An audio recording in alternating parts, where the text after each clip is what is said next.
TMC सांसद जवाहर सरकार ने रविवार को राज्यसभा से इस्तीफा देने का ऐलान कर दिया। इसके साथ ही जवाहर सरकार ने राजनीति से भी संन्यास ले लिया है। पश्चिम बंगाल की मुख्यमंत्री ममता बनर्जी को लिखे पत्र में जवाहर सरकार ने आरजीकर कांड पर ममता बनर्जी सरकार के रवैये का विरोध किया।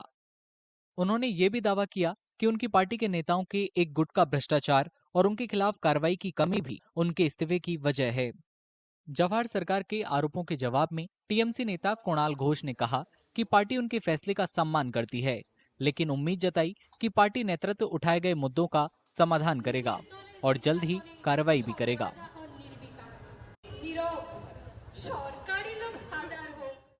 जौहर सरकार उनका डिसीजन उन्होंने लिया है, उनके ऊपर उनका हक है, उनके ऊपर कोई कमेंट नहीं है।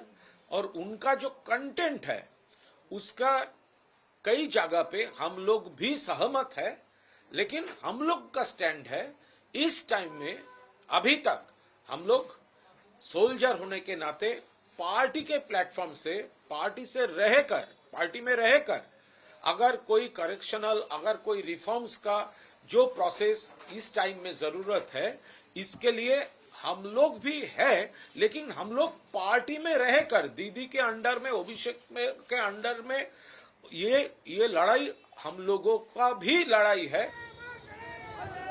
जवाहर सरकार के आरोपों पर बीजेपी ने टीएमसी को घेरने की कोशिश की है। बीजेपी का दावा है कि टीएमसी के अंदर करप्शन और तानाशाही का रवैया है, जो जवाहर सरकार की चिट्ठी से जग जाहिर हो गया है।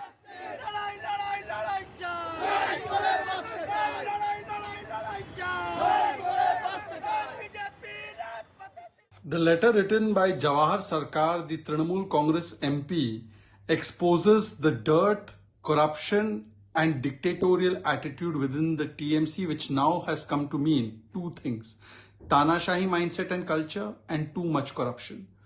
Mr. Sarkar, if he sticks by his resignation letter and indeed takes that step, it indicates that today the Trinamool Congress is in neck-deep corruption, that every institution has been corrupted by the Trinamool Congress. And when anybody raises these issues of corruption, they are silenced and heckled. Retired IAS Jawahar सरकार का दावा है कि उन्हें चिट्ठी इसलिए लिखनी पड़ी क्योंकि लंबे समय से उनकी ममता बनर्जी से मुलाकात नहीं हुई।